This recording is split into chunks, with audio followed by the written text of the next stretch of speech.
అండి, welcome to our mini vlog. ఇది సోమవారం రోజు మినీ వ్లాగ్ అండి. కార్తీక మాసం కదా, నేను ఈరోజు ఉల్లిపాయ వెల్లుల్లిపాయ లేకుండా ఒక రెసిపీ అయితే ఒక ఫుల్ వీడియో అయితే చేశాను నా కుకింగ్ ఛానల్లోకి. ఇదైతే నేను ఒక షార్ట్ లాగా కూడా షూట్ చేశాను అనమాట, మినీ వ్లాగ్ లాగా. ఇంకా అరటికాయలు అయితే పైన తొక్కంతా కూడా తీసేసుకుని ఇలా ముక్కలను అయితే ఒక 80% అయితే ఉప్పు పసుపు వేసేసి ఉడికిస్తున్నాను. ఇప్పుడైతే నేను ఈ మెంతికూర ఉంది కదా, మెంతికూరను అయితే కట్ చేసుకుంటున్నాను. నేను మామూలుగా అయితే మెంతికూర ఆకులు కింద కోసి కట్ చేసి ఎప్పుడు కూడా కూర వండుతాను అనమాట.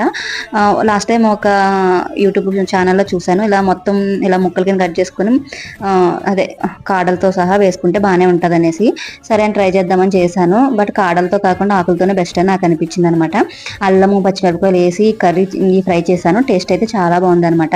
ఓన్లీ పచ్చిమిరపకాయల కారంతోనే మాత్రమే చేశాను అనమాట. ఒక పక్క అయితే కొరబియ్యం అయితే ఇక్కడ నేను కుక్కర్ పెట్టేస్తున్నాను. ఇందులోకి కొంచెం ఉప్పు అలాగే జీలకర్ర ఒక 1 టేబుల్ స్పూన్ వేస్తున్నాను అనమాట. ఈ వ్లాగ్ నచ్చితే please like, share, subscribe. Thank you for watching.